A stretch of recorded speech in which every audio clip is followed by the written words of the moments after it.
What is good, everyone, and welcome to this week's edition of the Wrestling with Fans podcast. This is a pro wrestling podcast created by fans for fans from a fan's perspective. This is episode 235. It's a WWE roster breakdown. I decided to forego the separate video as far as breaking down the roster. And we're just going to do it as the podcast. So right now, if you're watching on YouTube, down in the comments, let me know, what do you think of the post-draft WWE roster? I've got them all printed out. I got all the rosters and the free agents printed out. I've got my note sheet here. We're going to look at both brands, both Raw and SmackDown. And we're going to look at top faces and heels from each brand, just to kind of get a feel for what we could potentially see over the next few months, over the next year, just depending on how long this roster separation actually lasts. Because as we all know, WWE does not like to keep these brand extension, the roster splits permanent. They usually go away pretty quick, and it's already kind of started.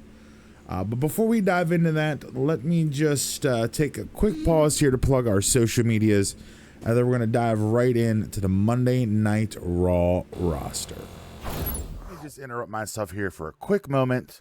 First off, thank you for checking out Wrestling with Fans here on YouTube. If you're enjoying what you see, make sure to leave a big old thumbs up and click that subscribe button down below. The other ways you can help support the show is to follow us across all of our other social medias. Check us out, facebook.com/Wrestling with Fans. Hulk smash that like button to keep up to date with everything going on here with Wrestling with Fans. Or you can follow us on Instagram and TikTok at Wrestling with Fans. Check us out on the web at WrestlingWithFans.com. New audio shows go up every single Sunday at midnight. Or you can take us on the go and download us to your favorite podcast listening device. You can get us wherever you get your podcast fix. Just search Wrestling with Fans Podcast. We are on all the major platforms: Apple, Google, Spotify, iHeartRadio, Stitcher. Wherever you get your podcast fix, you can find Wrestling with Fans. Last but certainly not least, comments, questions, feedback, topics you want covered on the show, shoot me an email, wwfshow@gmail.com. Again, that's wwfshow@gmail.com. Links to everything are down in the video description and down below, so make sure you check that out. Without further ado, back to the show.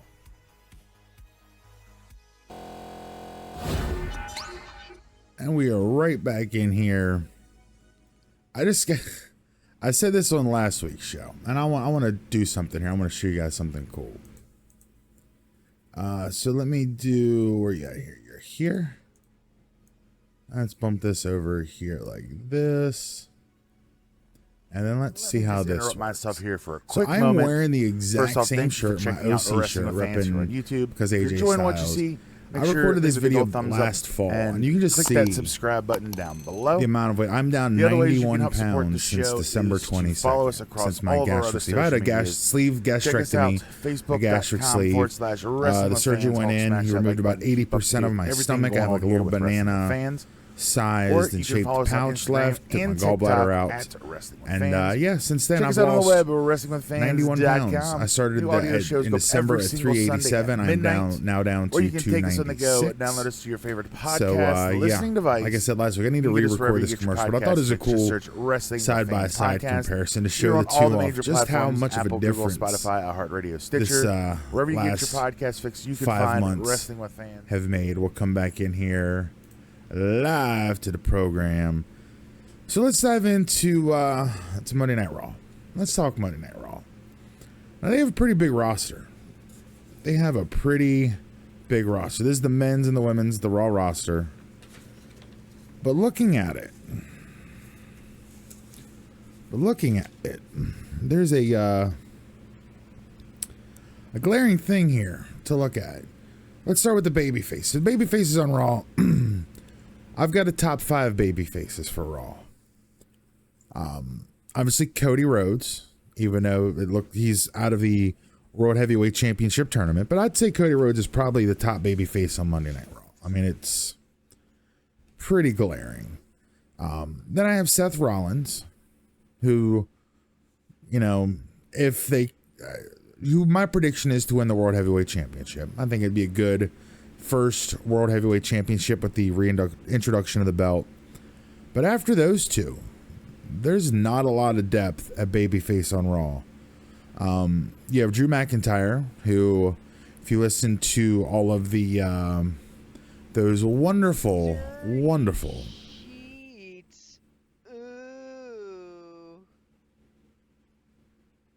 dirty sheets.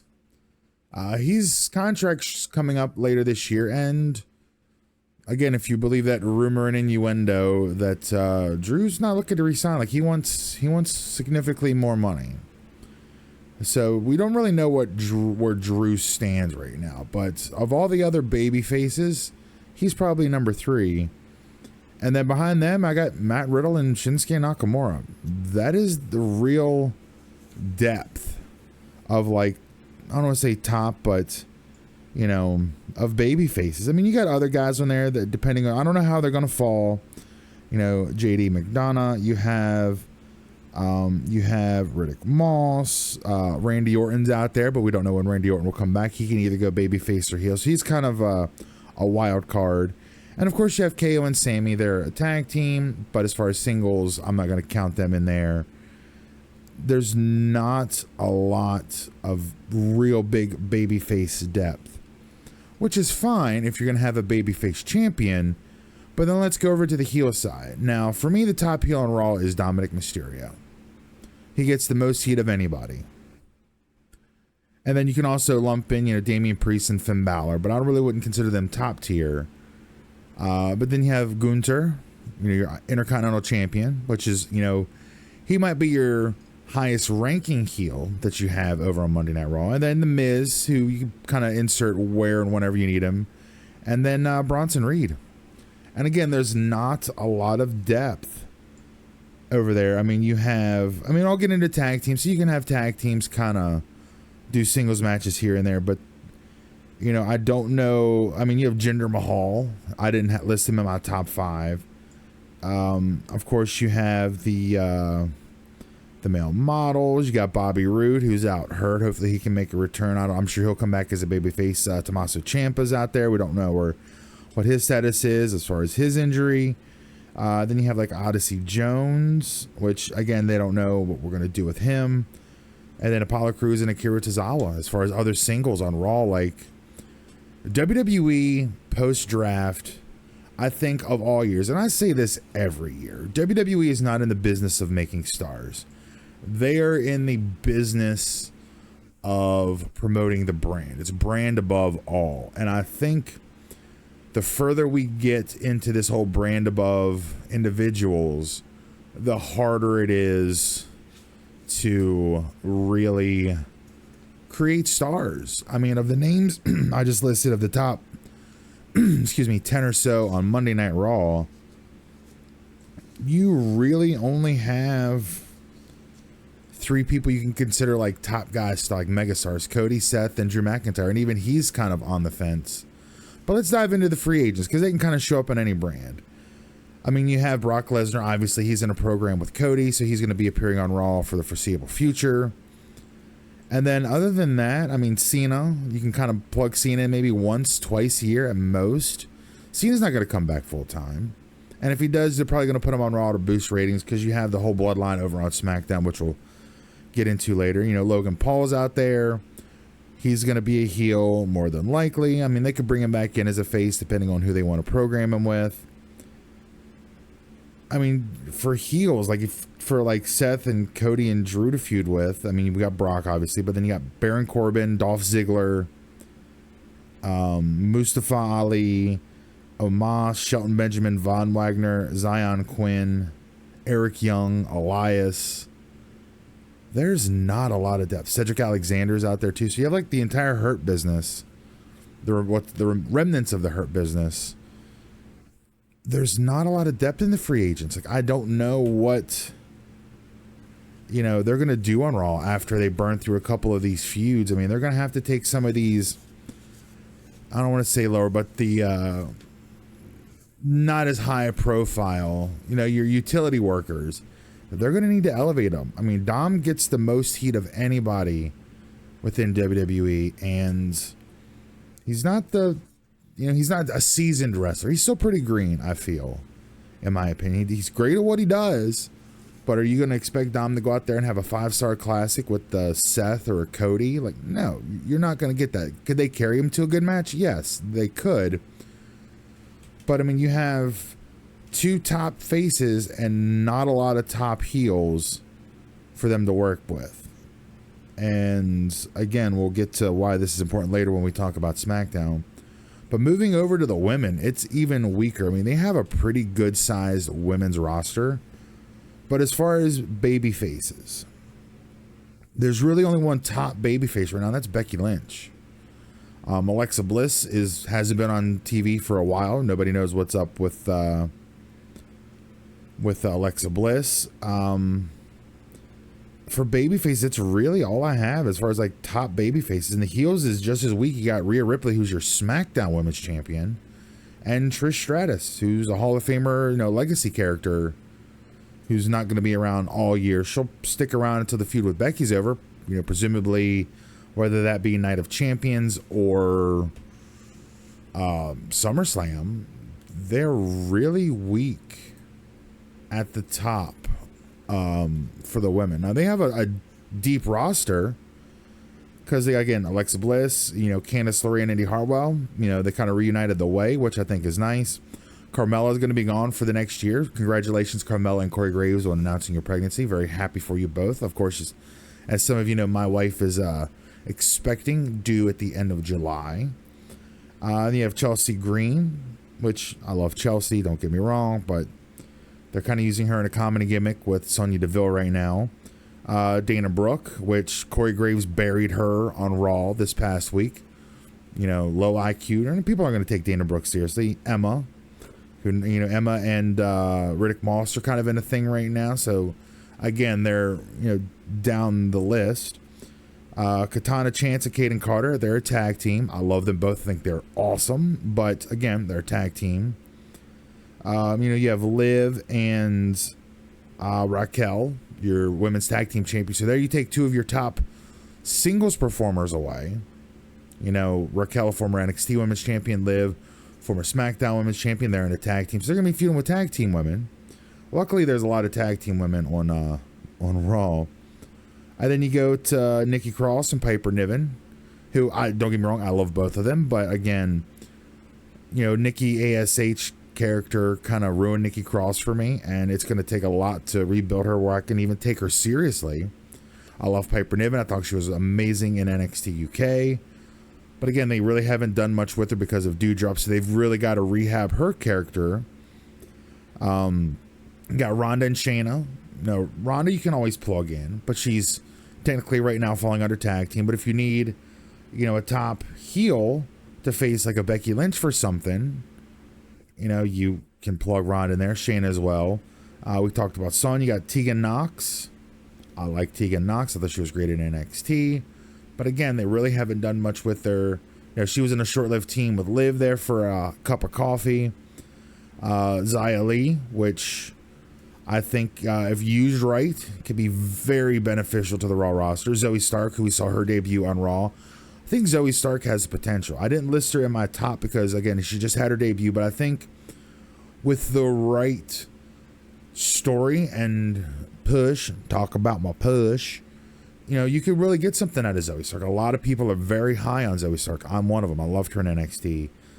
Maxine Dupree, which she's basically a manager. They got her in the Maximum Male Models and Alpha Academy story. She's not really a wrestler. And then Valhalla, Sarah Logan, who I don't believe has wrestled a one-on-one match since returning to the company. At least nothing that sticks out that I can remember.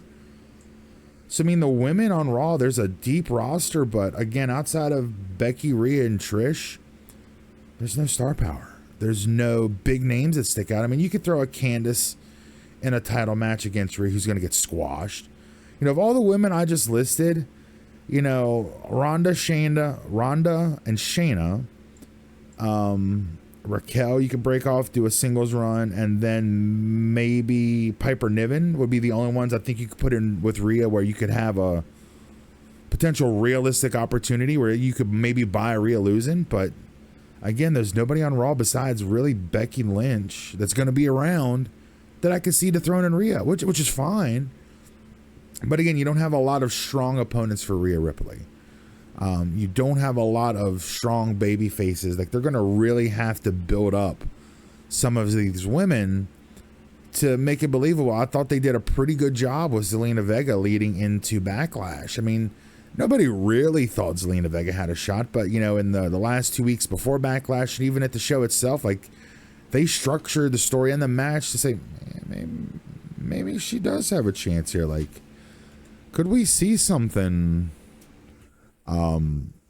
Which is what you got to do. Like, you got to make it believable. You know, wrestling, you got to suspend your disbelief anyway, but it's going to be hard to kind of suspend your disbelief when there's really no real challengers. And then quickly here on Raw, we're not going to talk about the women's tag, but I guess I'll throw it in here real quick. I mean, you have a lot of tag teams. Again, Raquel and Liv are your women's tag champions. We're assuming you can bounce back between brands because there's only one set of women's tag belts. As far as teams, again, you got Candice and Indy. You got The Way. Indy's currently injured, so she's not going to be in the ring for a while. You have Ronda and Shayna, which I would assume they're going to want a title shot. They could be in a feud for it. Then you have Chelsea and Sonya. And, oh yeah, Natalya. I got to look right over Natalya. I mean, Natalya you could kind of throw in there, but again, she's a legacy character. Like, she's been around forever. We know they're not going to do much with Natty, and which is a shame because I love Natty. But again, there's not a lot of depth at tag team. There's a couple teams. I mean, they could probably throw a few together. You could probably put Nikki Cross and Piper Niven together, being they're both Scottish. You know, Tegan Nox and Zoe Stark. I mean, you got Katana Chance and Kaden Carter, your NXT Women's Champions, which I think would be a cool, you know, women's tag versus women's tag champ roster, but you know, there's not a lot of star power. There's a lot of great stars, there's a lot of great performers, a lot of very talented people, but there's not a lot of depth as far as big star power matches for Raw. And it's a shame. It really is. But then you look at the tag team division on Raw. I mean, of course, we have KO and Sammy, who are the current unified tag champs, but once they lose those titles, they will be relegated to Raw, so they are technically Raw stars, but we're assuming they can go back and forth because they hold both tag belts. And then you got Braun Strowman and Ricochet. You have Imperium, which is nice. You have Johnny and Dexter Lumis, you know, The Way, minus Austin Theory. Veer Mahan and Sangha with Jinder Mahal. You have them there. Angel Garza and Humberto Carrillo. You have the Viking Raiders. And Alpha Academy, and then the Judgment Day, Finn, Dom, and Damian Priest, and whatever combination they want to do. There's a lot of depth on the Raw tag team side, which is nice, and there's a lot of good teams like Alpha Academy. You know, Judgment Day is great. I love the Viking Raiders. Imperium, amazing. You know, The Way, I really love their stuff in NXT. I wish, you know, they'd have kept Austin Theory on Raw and reunited the full version of The Way, but if you're not familiar with them, check out some NXT from like 2 years ago. Some really cool stuff from Johnny and Candice at Indy and Austin Theory. But Raw, man, they're deep in the tag teams. Like, they are really deep in the tag team. So I'm really looking forward to, hopefully, fingers crossed, Triple H, that we're going to get some awesome tag team feuds. And we keep, you know, KO and Sammy away from Roman and the Bloodline. But sadly, we're going to get more into that when I talk about Night of Champions at the end of the show. But that's, guys, that's pretty much Monday Night Raw. Again, if you're watching the YouTube, comment down below. What do you think of the Raw roster? How does it shake out? I mean, you heard me go over the top faces and heels for men, women, you know, both sets of tags. To me, outside of Seth and Cody, the strongest division in all of Monday Night Raw is the men's tag team division. They are really deep with some really good teams. And I'm looking forward to you know, seeing what they can pull. They might need to rely on the tag division and have feuds between teams that don't involve the titles. And I think they need to do that with a lot of the singles on both the men and women's side, just to build the rosters up. to create new stars, to create something that people want to watch. Because honestly, there's not a lot on there. Oh, and I even forgot one tag team. Jeez, I forgot because they've been out injured. But the New Day, Kofi and Xavier Woods are both on Raw too. So you have the New Day on top of all those tag teams. So yeah, I mean, the Raw tag side is deep, and I like it. I love it. And I want some more of it. But let's take a quick pause for the calls. We'll come back. We'll look at the SmackDown roster, which I'll get into why it's very curious. So we'll be back here in just a quick moment. If I can get this set up right. All right. Be right back. Interrupt my stuff here for a quick moment. First off, thank you for checking out Wrestling with Fans here on YouTube. If you're enjoying what you see, make sure to leave a big old thumbs up and click that subscribe button down below. The other ways you can help support the show is to follow us across all of our other social medias. Check us out, facebook.com/Wrestling with Fans. Hulk smash that like button to keep up to date with everything going on here with Wrestling with Fans. Or you can follow us on Instagram and TikTok at Wrestling with Fans. Check us out on the web at WrestlingWithFans.com. New audio shows go up every single Sunday at midnight. Or you can take us on the go and download us to your favorite podcast, the listening device. You can get us wherever you get your podcast fix. Just search Wrestling with Fans Podcast. We are on all the major platforms, Apple, Google, Spotify, iHeartRadio, Stitcher. Wherever you get your podcast fix, you can find Wrestling with Fans. Last but certainly not least, comments, questions, feedback, topics you want covered on the show, shoot me an email, wwfshow@gmail.com. Again, that's wwfshow@gmail.com. Links to everything are down in the video description and down below, so make sure you check that out. Without further ado, back to the show.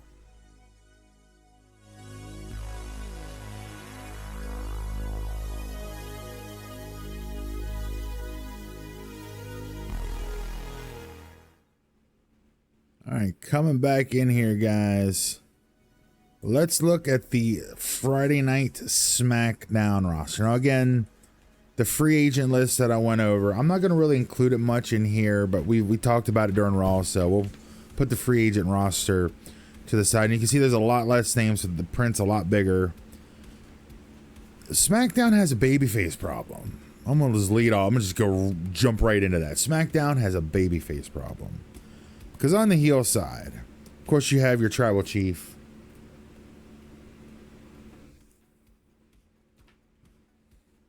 Acknowledge him. We'll just leave the... you can't really see him with the camera because I have it so low. But yeah, you have your tribal chief, Roman Reigns. Of course. And then behind him on the heel side, you got some couple big hitters here. I mean, Solo Sikoa, again, still kind of working his way up, but he's kind of up there with Roman as far as top of the card.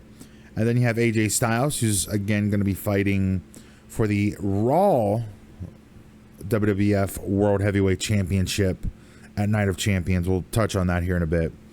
And then Austin Theory, LA Knight, and Karrion Kross. I mean, you got some big heavy hitters at heel. LA Knight, I think, could be kind of in a little tweener role, but I'm going to list him as a heel for now because the crowd's really behind him. And I think he's going to be a monster babyface here before long. But I kind of have him listed as a heel for the time being. But overall, in the babyface side, Edge, Hall of Famer legacy star who's done interviews recently. He did Logan Paul's podcast talking where he might have a year left. So, I mean, Edge isn't going to be around forever, and he's not going to be there every week. So, you know, they're going to have to get what they can out of him and hopefully make the next big star. Rey Mysterio, again, Hall of Famer. Who knows how much Rey's got left in the tank? I assume he'll probably make it to next year's WrestleMania and another rematch with his son Dominic. And after that, who knows? You know, Bobby Lashley, who's probably your biggest babyface on SmackDown, who's going to be there week to week. And then Sheamus. That's really it. And I mean, I listed 6 heels, the top of the heel, and 4 baby faces. So again, Raw has some pretty good baby faces, but no real significant heels to speak of. Whereas SmackDown has all the big heels and no significant baby faces to go against. So again, they're really gonna need to step up. Someone's gonna need to step up. They're gonna need to push someone and get you know, build someone up, I guess is the so to speak. But looking at some of the rest of the roster, I'm trying to look at some singles here. Big E, hopefully, fingers crossed, Big E can come back soon, but he's over on SmackDown. And Bray Wyatt and Uncle Howdy, we still haven't seen Bray Wyatt for months. No word on when or even if he'll be back. Someone I think who could be a huge benefit to SmackDown, Grayson Waller. I look forward to what they can do with Grayson Waller. A lot of people are high on him in NXT, and what I've seen of him, I've really liked his work. And see what we can get out of Grayson Waller. I think he's someone who's going to step up, probably in a heel role, maybe a babyface. We'll see how that plays out. And then you have Gallows and Anderson who can do singles matches, but they're more of a tag team. Rick Boogs, even he teamed up with LA Knight, but again, Boogs is more of a comedy gimmick than anything. And then you have the members of various tag teams, but that's really it for singles. Yeah, there's not a lot to go off of. And again, let's just quickly transition to the women, because I'll come back to the men here in a bit when I talk tag teams, because it kind of meshes together. But for the women, you got Bianca, who is your Raw Women's Champion over on SmackDown, and Zelina Vega. Those are your top baby faces. As far as top is, I guess you could put Charlotte there. I guess it depends on what they want to do with Charlotte whenever she's there. But she seems to be more coming and going when they need her. So when they need Charlotte for a feud, they'll bring her in. And when they don't need her, they keep her off TV, which is fine. I'm okay with it. But over on the heel side, you got Asuka, who's, if you watch SmackDown this past week, is getting right back into it with Bianca Belair. Damage Control, Bayley, Dakota Kai, and Io Sky. I assume they're going to be breaking that team up here very soon, because that's the way the story's playing out. And it'll be interesting if Bayley goes back to a babyface. I've loved her work as a heel, but I think it might be time for her to head back. And then Mia Yim is really it for his top heels. They have a lot of heels and not a lot of baby faces to work with. But as far as the rest of their stuff, they got Alba Fire and Isla Dawn coming up from NXT. Aaliyah, which they can do something with her. Lacey Evans, but again, who knows what's going on with Lacey. Scarlett, who's not really a wrestler, she's there for Karrion Kross. Shotzi Blackheart, I enjoyed Shotzi in NXT, but they really haven't done much, and the opportunities she has been given on the main roster haven't always gone well. I'm trying to remember what pay-per-view that was. It might have been Survivor Series last year, where a little rough. And then who's Mina then Tamina? That rounds out, and then BFAB. That pretty much rounds out your women's roster.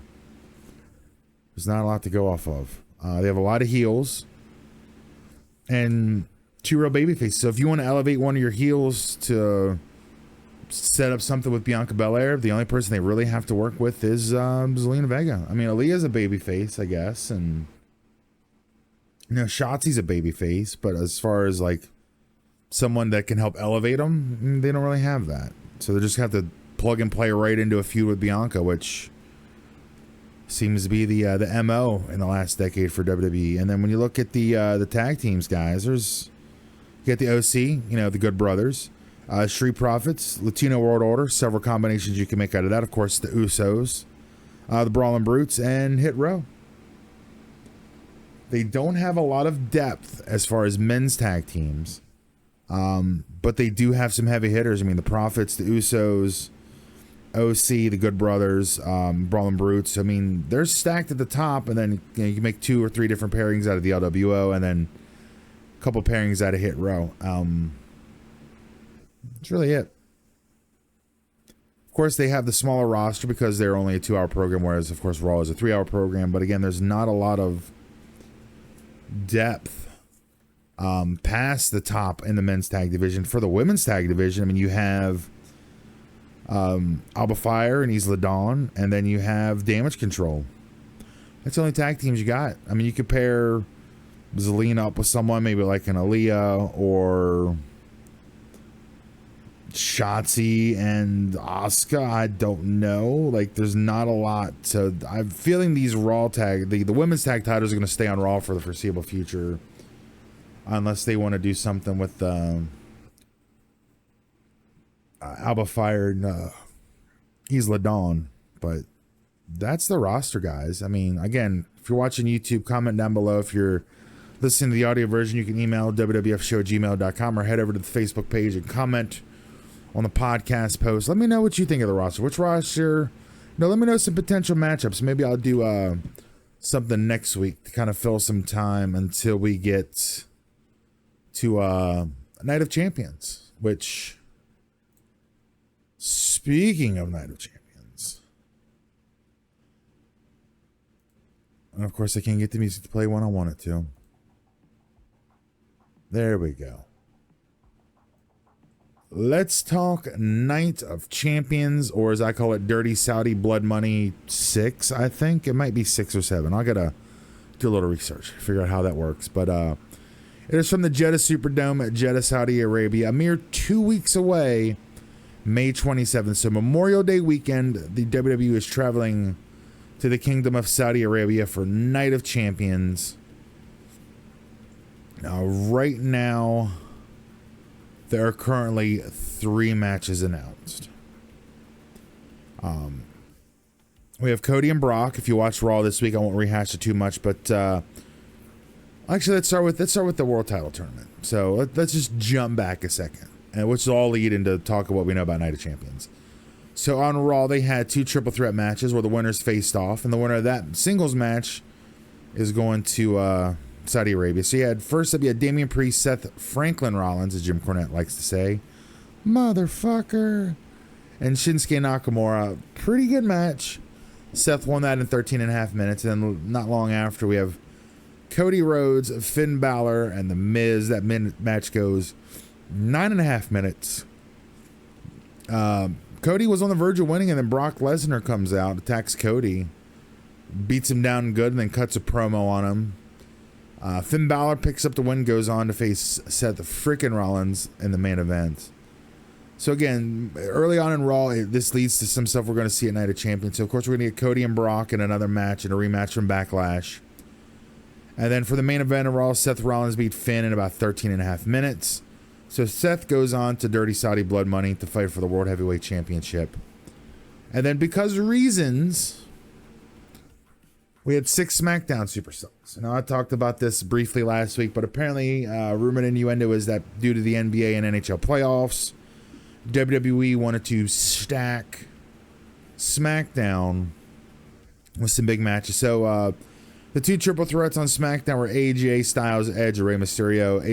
AJ won in just over 16 minutes. And then later on, Bobby Lashley defeated Austin Theory and Sheamus in 13 minutes. And then in the main event, I believe it was, or later on in the night, AJ defeated Bobby Lashley in 12 minutes. So at Night of Champions, for the newly returning World Heavyweight Championship, we get Seth freaking Rollins and AJ Styles. And yes, please, more Seth and AJ. I'd love to see this. They're going to be on separate brands, so they really need to make the best of it. And the other big thing, which hopefully my microphone is still working. I believe my camera just cut out, so I apologize for that. Yeah, I totally lost my camera. For a quick moment, first off, thank you for checking out Wrestling with Fans here on YouTube. If you're enjoying what you see, make sure to leave a big old thumbs up and click that subscribe button down below. The other ways you can help support the show is to follow us across all of our other social medias. Check us out, facebook.com/Wrestling with Fans. Hulk smash that like button to keep up to date with everything going on here with Wrestling with Fans. Or you can follow us on Instagram and TikTok at Wrestling with Fans. Check us out on the web at WrestlingWithFans.com. New audio shows go up every single Sunday at midnight. Or you can take us on the go, download us to your favorite podcast, listening device. You can get us wherever you get your podcast fix. Just search Wrestling with Fans Podcast. We are on all the major platforms: Apple, Google, Spotify, iHeartRadio, Stitcher. Wherever you get your podcast fix, you can find Wrestling with Fans. Last but certainly not least, comments, questions, feedback, topics you want covered on the show, shoot me an email, wwfshow@gmail.com. Again, that's wwfshow@gmail.com. Links to everything are down in the video description and down below, so make sure you check that out. Without further ado, back to the show.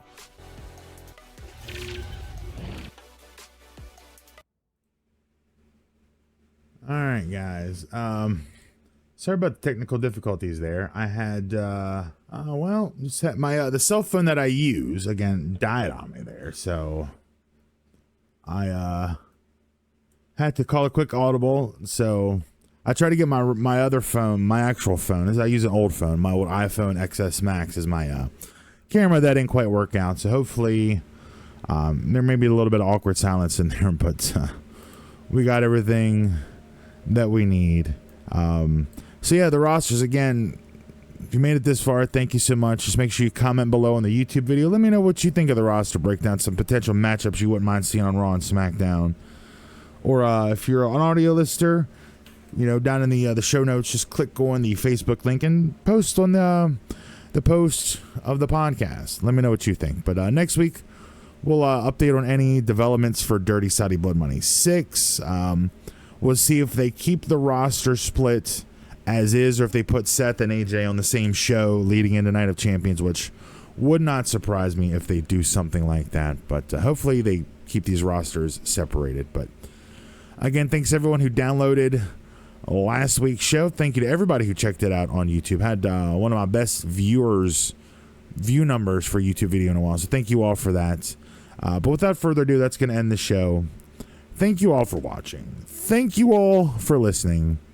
Once again, my name is Kyle. We'll see you next time right here on Wrestling with Fans.